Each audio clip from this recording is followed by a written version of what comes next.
boa noite a todos. Muito bom a gente estar entre amigos, fazendo o que é de mais importante para esse momento das nossas vidas. Parabenizando a decisão de vocês terem saído de casa hoje, que a gente começa a nossa colocação.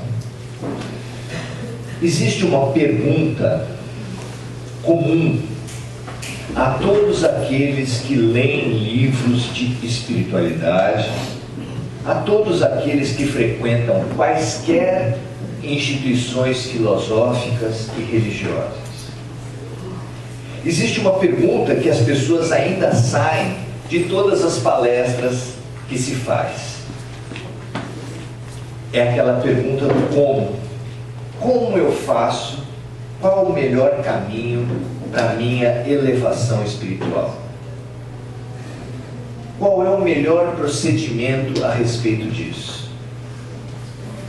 E no momento luminoso da história do homem na Terra, quando ele teve essa possibilidade de perguntar, de fazer a nossa questão diretamente para os luminares, esse homem fez a questão.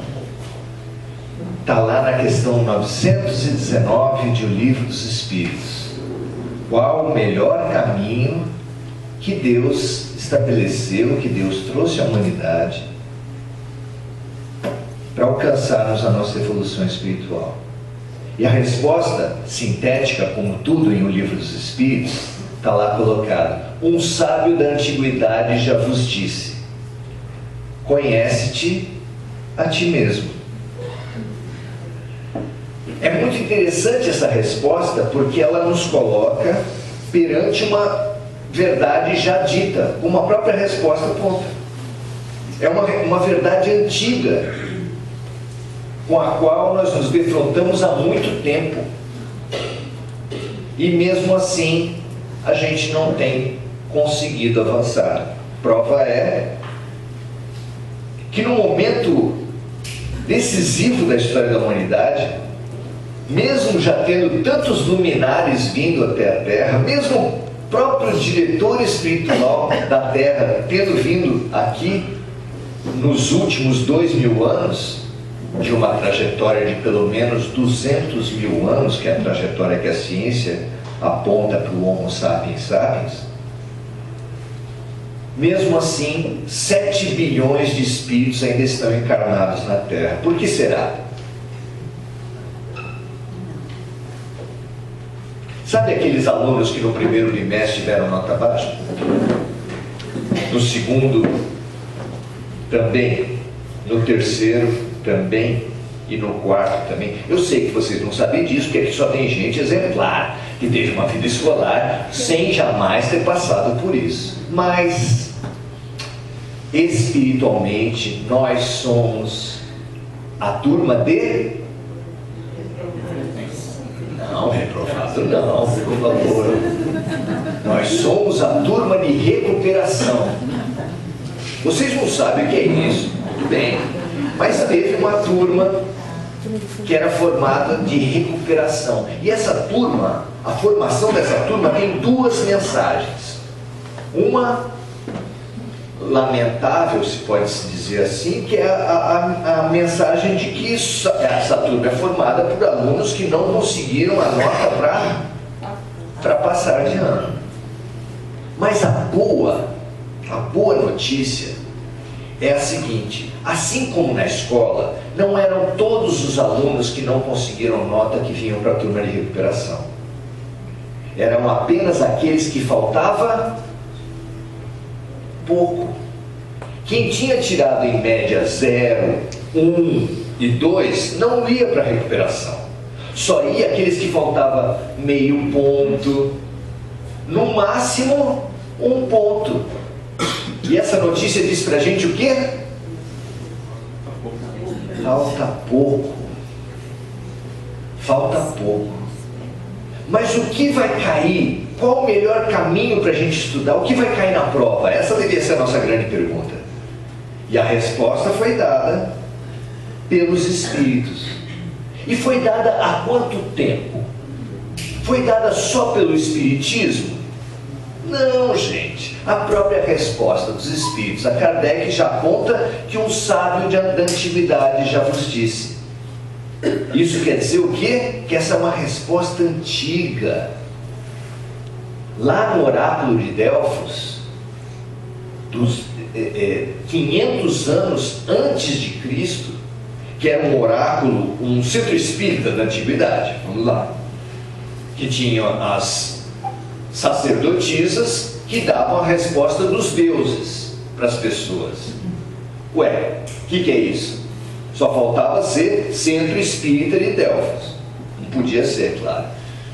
Mas a mediunidade existe há quanto tempo? Foi inventada por Kardec? Há muito tempo que ela já existe. E lá, duas máximas assumiam o desafio de resumir toda a sabedoria do mundo. Uma dessas máximas é extremamente estratégica para a formação do budismo, que é o caminho do meio. E essa máxima diz assim: nada em excesso. Quando se fala nada em excesso, considera-se que as diferentes questões existem saídas extremadas, e que nós devemos nos afastar de ambos os extremos. No momento como do Brasil, que tudo fica tão extremado, talvez isso tenha alguma coisa a nos ensinar. Então, nada em excesso. Primeira máxima. E a segunda era: conhece a ti mesmo. 500 anos depois, Jesus veio e ratificou o mesmo caminho. Conhece-te a ti mesmo. 1800 anos depois, Kardec, perguntando para os espíritos, obteve a mesma resposta. Gente, a lição vem sendo dada há muito tempo. Eu gosto de Beto Guedes quando ele diz assim: a lição sabemos de cor, só nos resta aprender. Então hoje, é claro que a gente não vai dar a resposta para uma questão tão ancestral como essa, mas vamos seguir essa linha para estimular as pesquisas de vocês, para estimular as buscas e os estudos de cada um. Ora, conhece a ti mesmo, essa é fácil. É só olhar no espelho que a gente sabe quem nós somos, não é verdade? Você olha no espelho e você sabe que você é homem, mulher, branco, negro, brasileiro, argentino, não é assim? Isso fala de nós? Talvez. Mas fala de quem nós somos de verdade? O Espiritismo revela aqui? Não. Não quero ofender, mas os homens que estão aqui não são homens. Depois vocês me pegam lá fora. As mulheres que estão aqui não são mulheres. Os brancos não são brancos. Os negros não são negros. Os brasileiros não são brasileiros. Vocês não são nada do que vocês pensam ser. Nós não somos. Quem revela isso? O Espiritismo. Nós não somos o que a gente pensa ser, nós apenas estamos homens, mulheres, brancos, negros, brasileiros.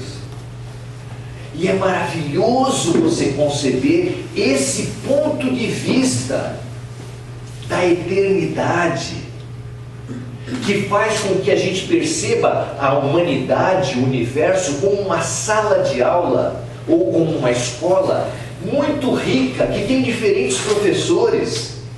Porque quando você nasce homem, você desenvolve certas capacidades. Quando você nasce mulher, ou os homens e mulheres são iguais na forma de ver o mundo? O que vocês acham? Não.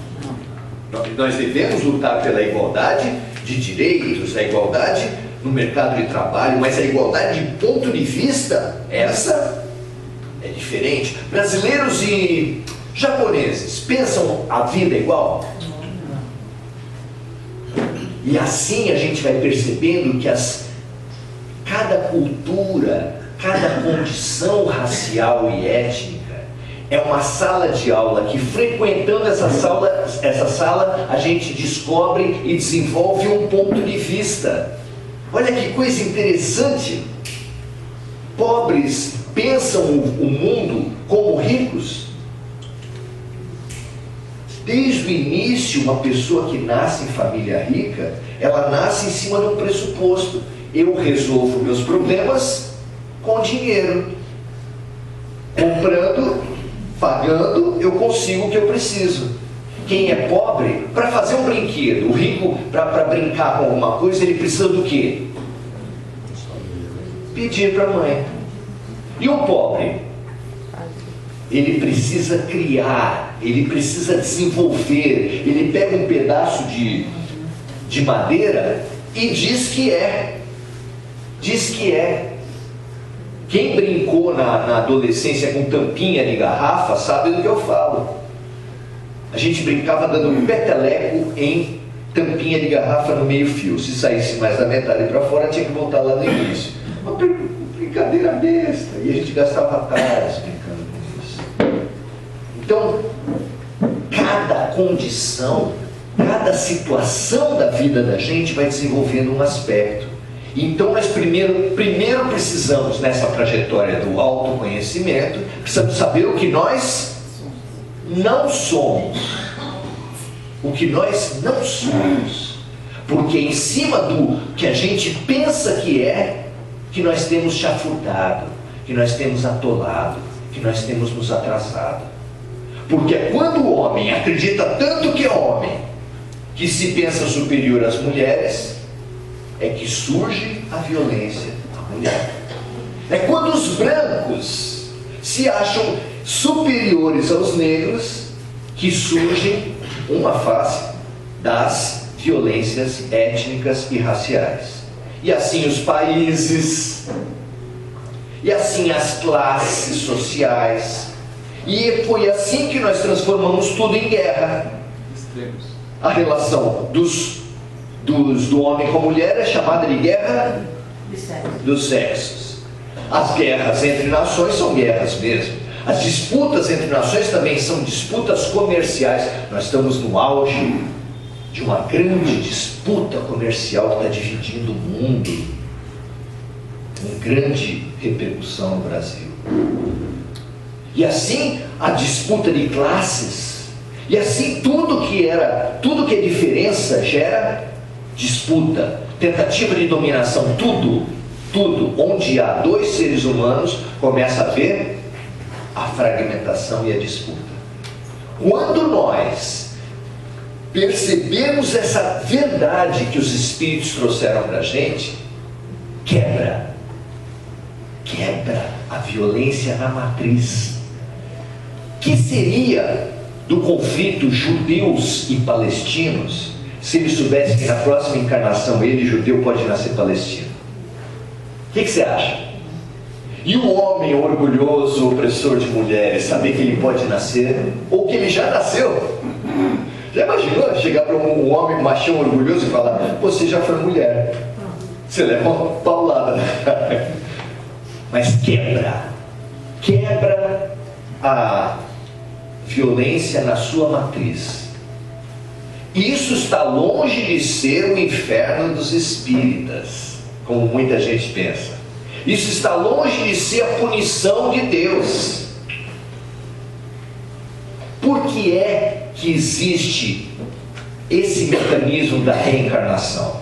A gente, por ter tido milênios de concepção de um Deus punidor, a gente acha que a reencarnação é para punir. Tá vendo? Deus não mata mais achada. Matou antes, agora vai ser assassinado. Ora, minha gente, se matou antes, vai ser assassinado, quando é que vai melhorar a Terra? 500 mataram, 500 vão ser assassinados. Uma pessoa ser assassinada precisa ter um assassino. Isso quer dizer que não vai acabar nunca a violência. Será que é esse projeto de Deus para nós? Claro que não.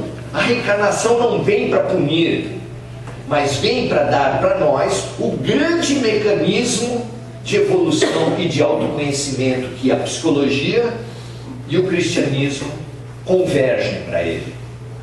Nós crescemos quando aprendemos a nos colocar no lugar do outro, diz a psicologia. com a empatia e a alteridade. E Jesus o que diz? Faça ao outro o que você gostaria que o outro lhe fizesse. Na essência, é o mesmo. E nós agimos como? Você vai numa maternidade particular, você vê na porta de todos os quartos camisas de time de futebol. E nós deveríamos ficar alarmados com que então uma criança acaba de nascer e já gosta de futebol. E já gosta de um time. Então, ao invés de nascer chorando, já fala: Santos! Será que é isso? Eu estou certo ou não? Não. Os pais permitem que a criança goste de qualquer esporte, desde que seja futebol, e permitem que goste de qualquer time, desde que seja deles. Isso é empatia? Isso é alteridade? Isso é compaixão? Nós lutamos para impor o nosso ponto de vista. E continuamos nessa imposição de pontos de vista.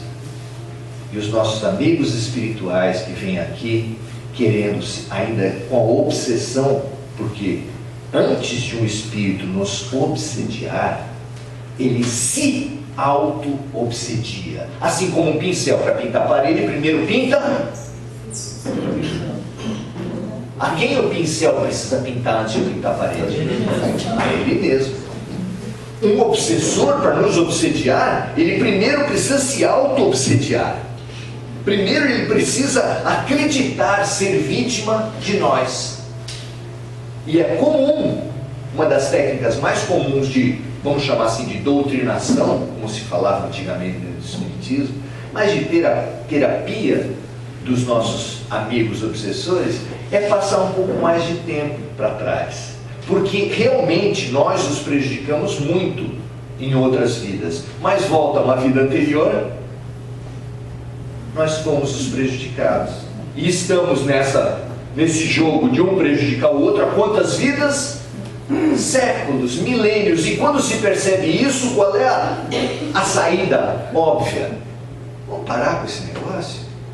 Será que a gente não percebe o quanto tempo nós estamos estagnados na ideia da vingança?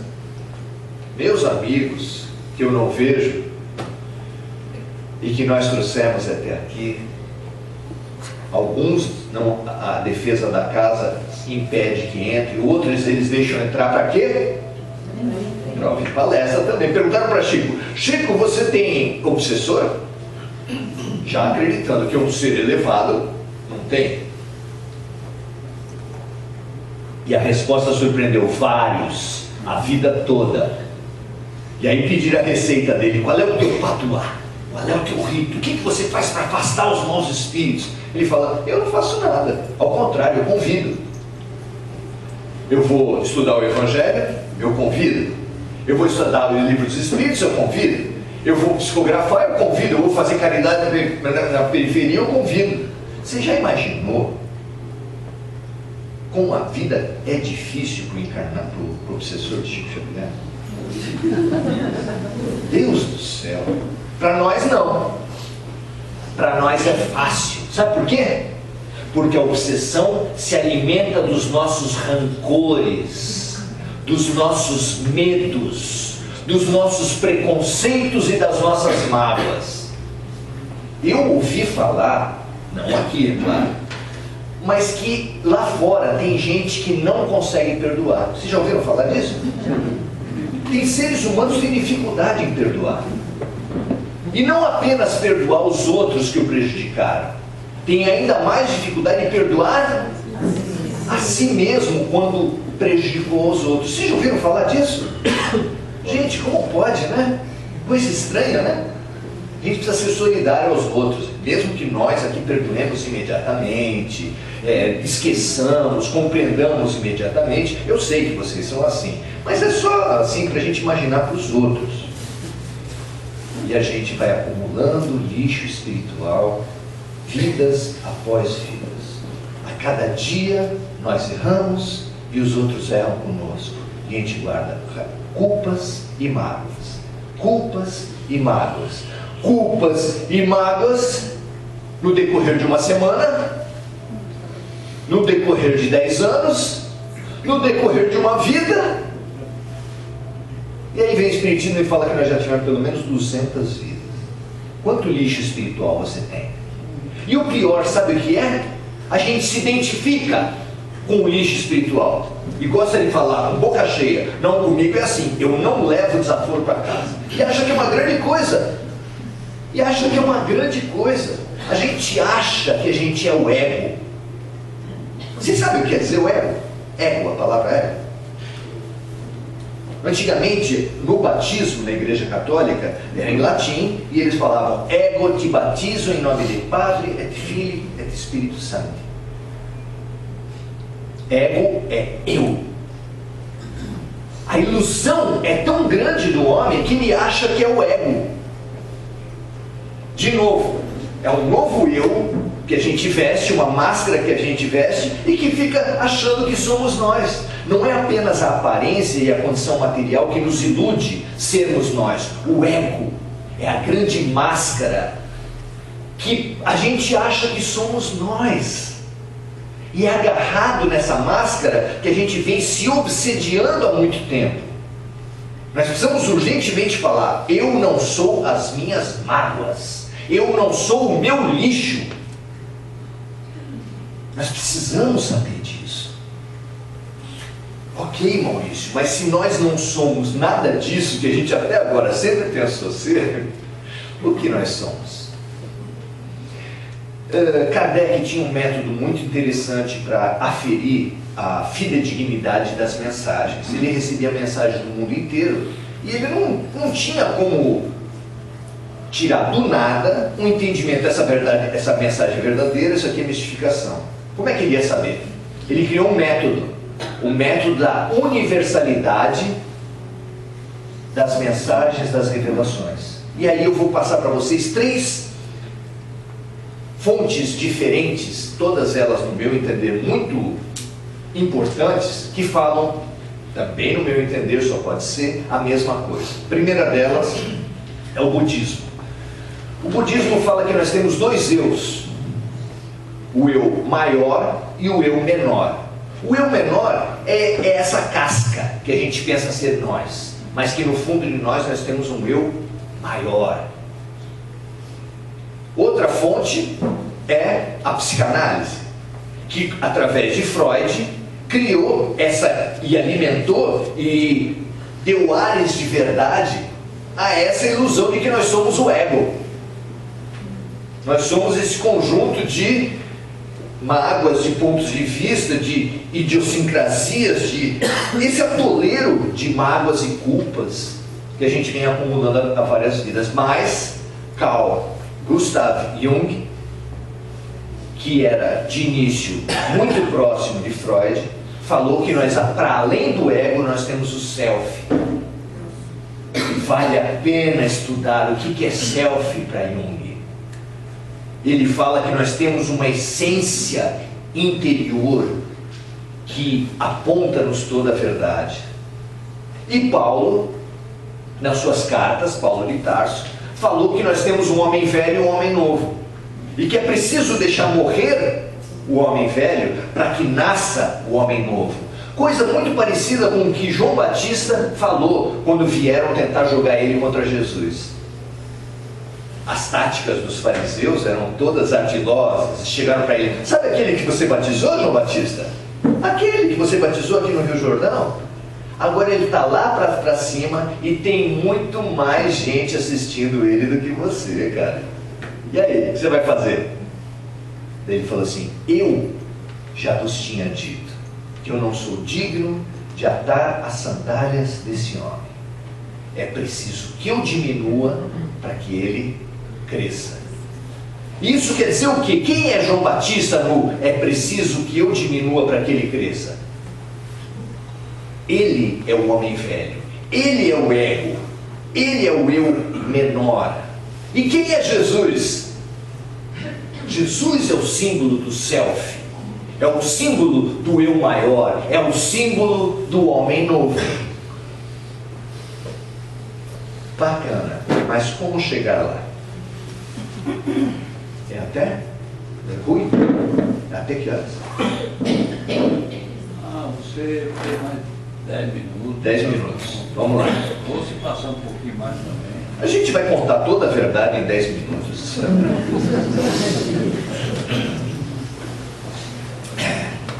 Colega de classe, gente.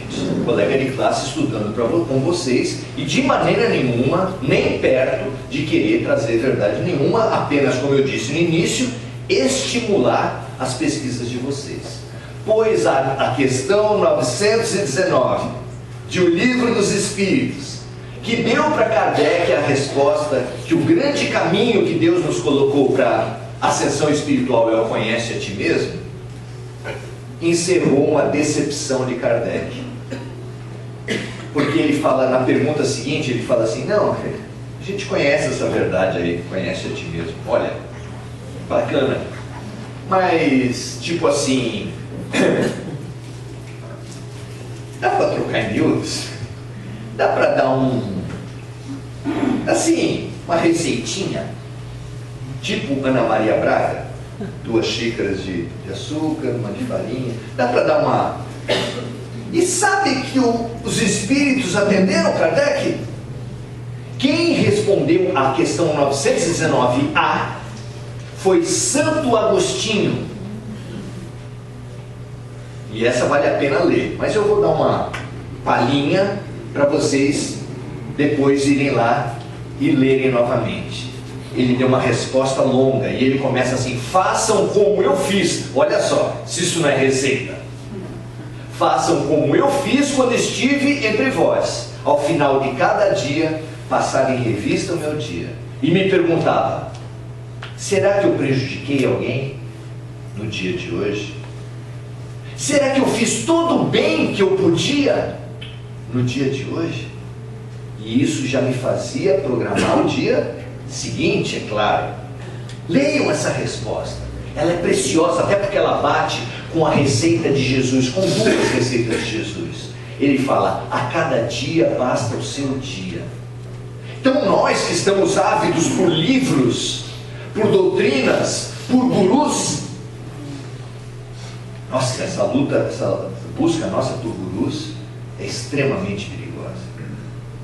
Ela deu margem não apenas ao trem-baba, não apenas aos pastores e padres pedófilos, mas também ao médium lá de Abadiânia, não é? O João de Deus. Por quê? Porque nós idolatramos homens. Nós idolatramos homens. E isso é extremamente perigoso. Perigoso para quem? Perigoso para todo mundo. A idolatria matou Elis Regina, matou Elvis Presley, matou Michael Jackson, matou Eddie,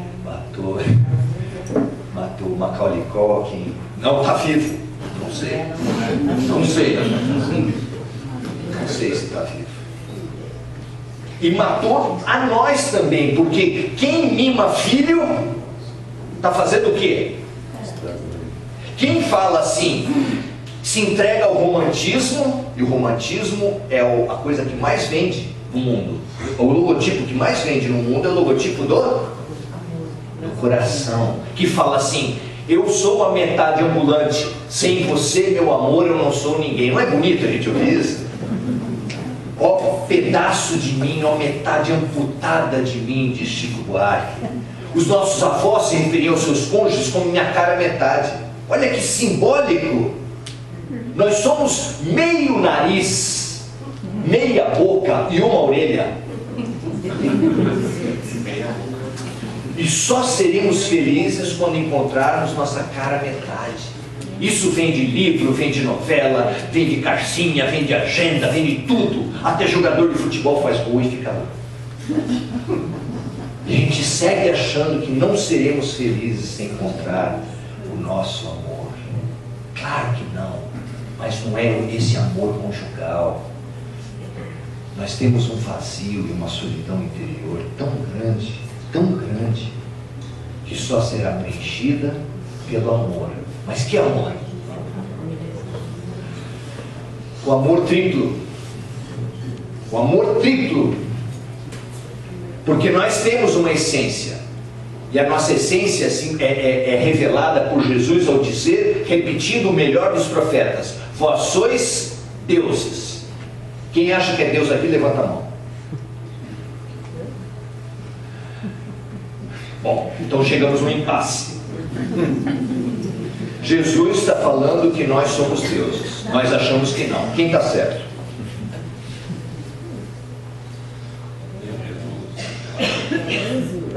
Daqui a 1 milhão de anos. Não. Nós já somos deuses. Ele não falou, vós sereis deuses. Ele falou, vós sois deuses.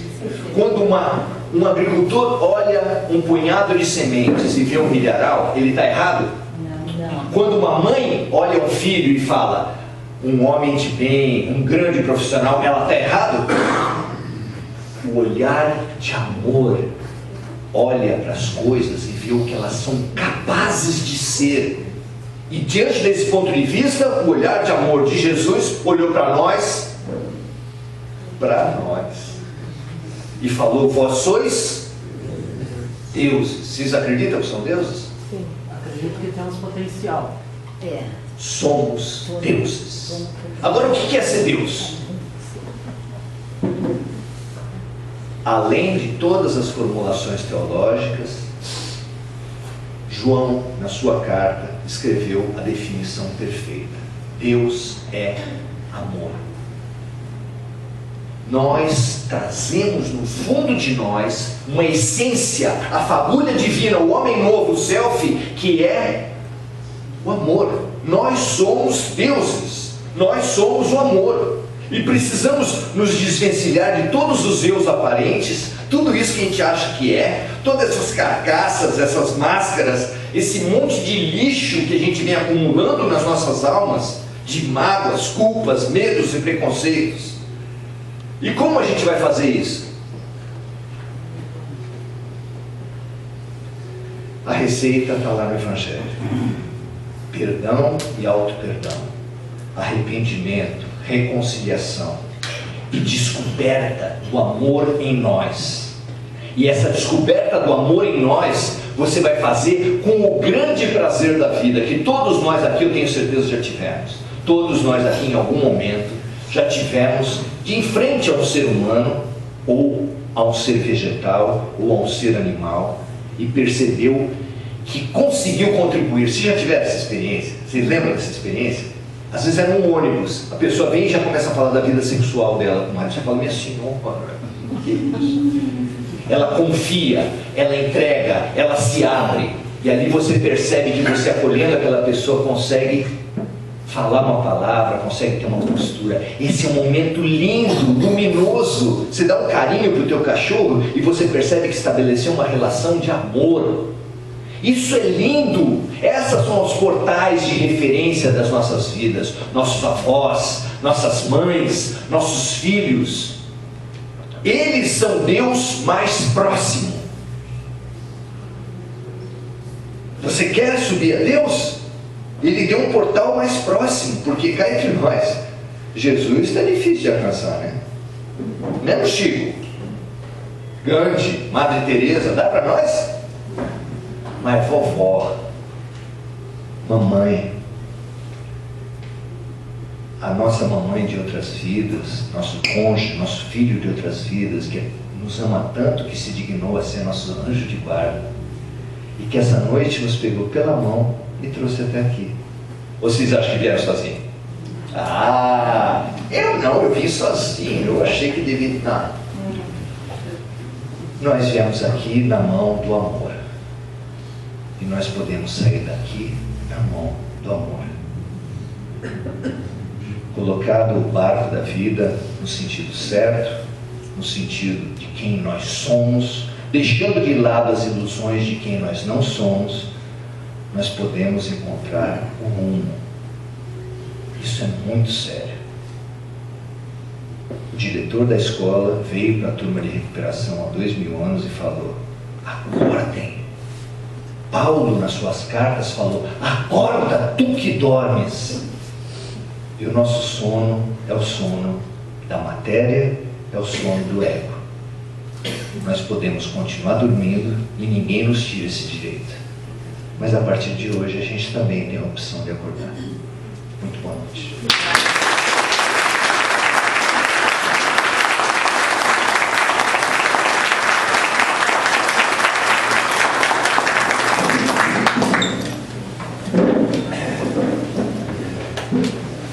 Eu falei das ilusões e estava fazendo propaganda aqui com vocês. Ó. Essa camisa aqui é da Fraternidade Sem Fronteiras. A camisa está embaixo, eu nem abri. O cara é... Não vou fazer striptease aqui. Também é da Fraternidade Sem Fronteiras. E os nossos livros são integralmente, a renda toda deles é voltada para a Fraternidade Sem Fronteiras. Todos os dias no Facebook a gente faz um estudo sobre um trecho do Evangelho, meia página, e uma tradução desse estudo mais próximo dos temas do cotidiano, que são as mensagens de O Grão de Mostarda. Os 2 livros estão à disposição, se houver interessados, a gente pode conversar lá depois. E a Fraternidade Sem Fronteira, para quem não conhece, eu só posso falar uma coisa: conheça. Desculpe. Só vou contar uma coisa. O melhor vídeo da Fraternidade Sem Fronteiras, do DJ Alok, que o ignorante aqui não sabia quem era. Desculpe. Ele foi para a África, porque boa parte do trabalho da Fraternidade Sem Fronteiras está na África, e ele foi para lá com uma certeza: Deus não existe. E lá encontrou uma senhora muito magra, uma idosa muito magra, e com uma corda muito amarrada na barriga. Ele olhou aquilo e falou: que cinto sem graça esse, porque estava muito apertado. Ele falou: minha senhora, tira isso vai me fazer mal. Ela falou assim: é isso que me faz ter menos sensação de fome. Ela também era cega, e eles descobriram que era só um glaucoma. Conseguiram fazer a operação. E no meio dessa conversa com ela, ela falou assim: graças a Deus. Ele falou: minha senhora, só não me fala isso, porque se a senhora está aqui, a senhora é a prova que Deus não existe. Ela falou: ao contrário, se Deus não existisse, eu não estava viva, porque eu passo uma semana sem comer, eu passo 10 dias sem comer, depois como qualquer coisa e passo mais 10 dias sem comer. Eu sou a prova que Deus existe. E ali diz Alok no vídeo que ele descobriu que a fome não é de Deus, que a fome é dos homens. Assistam pelo menos esse vídeo, é fantástico. Então a gente agora faz a oração, porque eles vão pagar em dobro, e a gente está, o me prometeu o salário em dobro. O problema é que na minha matemática 2 vezes 0, bom, deixa eu falar.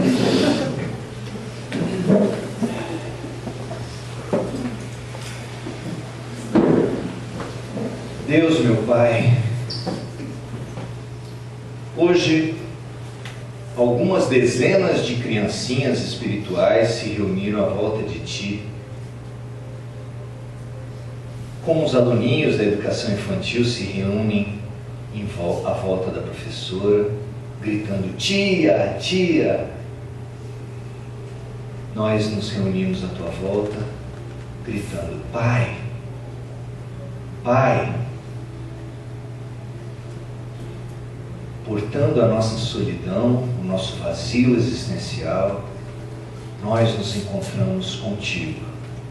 Hoje, como em tantas vezes, hoje como em todos os dias, hoje como em todos os momentos de cada dia nosso, nós nos encontramos contigo. Mas hoje nós tivemos um pouquinho mais de olhos de ver e ouvidos de ouvir.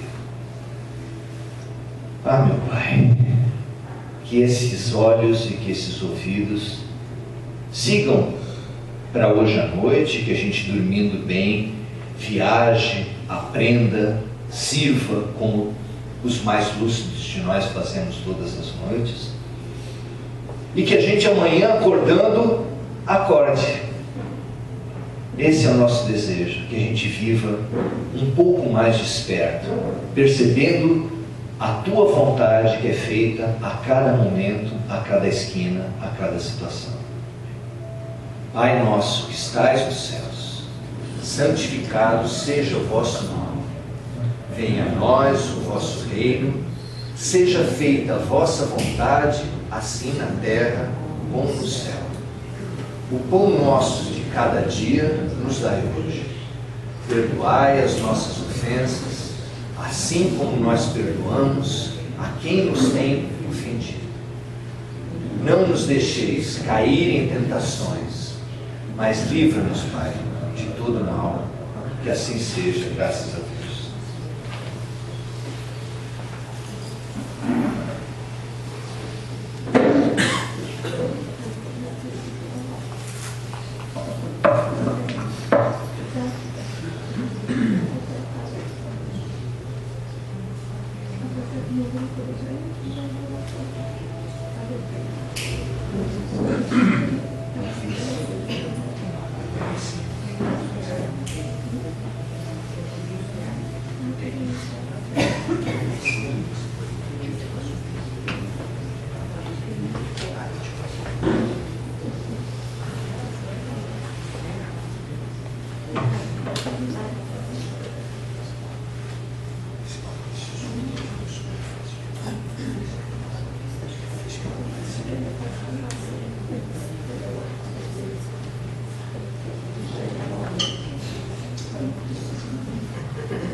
Passando.